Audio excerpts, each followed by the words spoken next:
প্রথম দেখাতে এই ডিজাইনটি তোমরা অনেকেই ভাবতে পারো যে ডিজাইনটি তৈরি করা বোধহয় অনেক কঠিন একটি বিষয়, তবে বিষয়টি মোটেও এমন নয়। ধৈর্য সহকারে যদি একটু ফুল টিউটোরিয়ালটি দেখতে পারো তাহলেই বুঝতে পারবে যে এই ডিজাইনটি তৈরি করা কতটা সহজ। Hi guys, this is me Sawda. ইদানিং দেখলাম অনেক আপুরাই বলে যে আমি যেই টাইপের কথাগুলো আমার ভিডিওতে বলে থাকি এই টাইপের কথা নাকি তারা বলে না, যারা একদমই মেহেদি পড়তে পারে না তারা বলে। তাদের মতো মেহেদি আর্টিস্টরা এই ধরনের কথা কখনোই বলে না। তো কথাটা হচ্ছে গিয়ে, আমি তো আপনাদের মতো বড় বড় আর্টিস্টদের জন্য এই ভিডিওগুলো তৈরি করি না।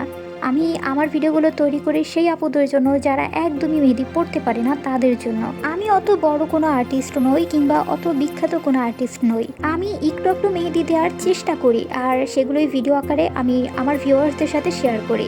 আর আমার অডিয়েন্সরা সেই সাধারণ জিনিসটাকেই অসাধারণভাবে দেখে, সেগুলোকে অনেক বেশি পছন্দও করে, কারণ তারাও আমার মতো সাধারণ। আর সেই সাধারণ মানুষটির পক্ষে কি এত বড় বড় আর্টিস্টদের জন্য ভিডিও বানানো সম্ভব? যাই হোক, এই কমেন্টগুলোর রিপ্লাই আমার অডিয়েন্সরা খুব ভালোভাবেই দিয়ে দিয়েছে, এজন্য আমি তাদেরকে আন্তরিকভাবে ধন্যবাদ জানাচ্ছি।